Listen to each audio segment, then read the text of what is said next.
In a September conversation, my friend told me they were doing fine.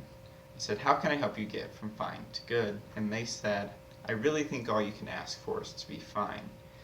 Now, I don't believe my friend holds that to be true, but I think a lot of people unknowingly subscribe to that mindset where they just accept being fine. And that conversation really made me realize how much I don't want to live a life that's fine. I want to live a life that's good. My name is Alex Vandiver. I was an RA for 3 years in Hillenbrand, then REA at Hilltop for a year, then back to Hillenbrand as an RA. And I believe that to live a life that's good, there are really three components. One, never underestimate the importance of your happiness. Two, be 100% you. And three, seek discomfort. When I was the REA, I was chosen for qualities that I had to bring to Hilltop because the professional staff members thought that I would be able to use those to help lead a successful team. When I got there, however, I received a lot of backlash about how I was handling myself in the role. Some people really did not like that, and so I changed for them.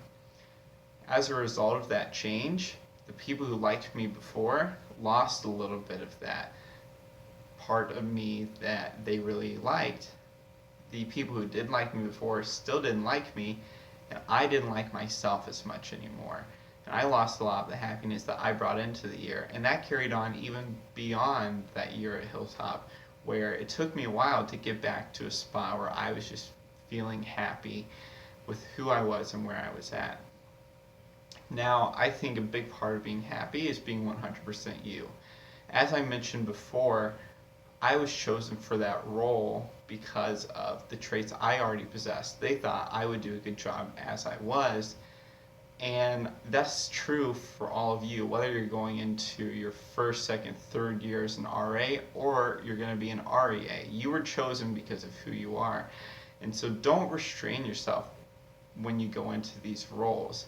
They think that the personality traits that you possess are going to make you successful. So don't hold back on those things and think you have to act a certain way because of the role.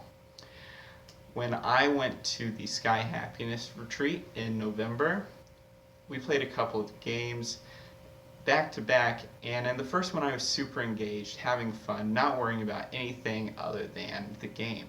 The second one, I was self-conscious, trying to think too much through it, and I didn't really have a lot of fun. There's really no difference in the games at all, except that I was being completely me in one and having fun, being happy, and then the other I was not. And I was kind of annoyed and not having a good time.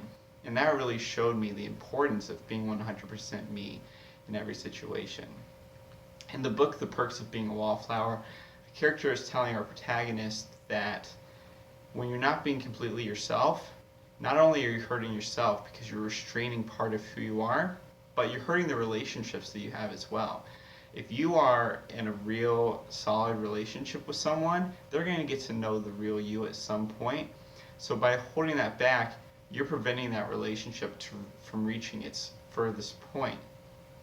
Now, I think it can be easy when you are just being you at all times to stagnate, and that's not what we want either.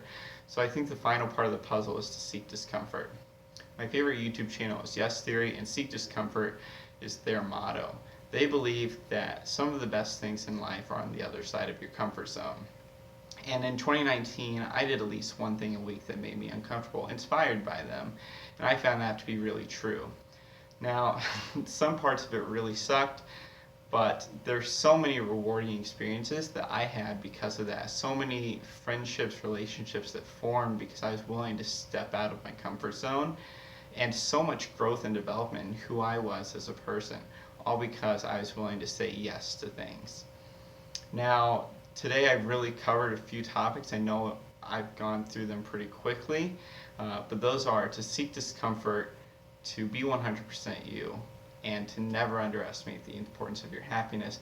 I believe that if you can subscribe to these three things, not only can you be successful in residential life, but in life. You can live a life that's more than just fine. You can live a life that's good.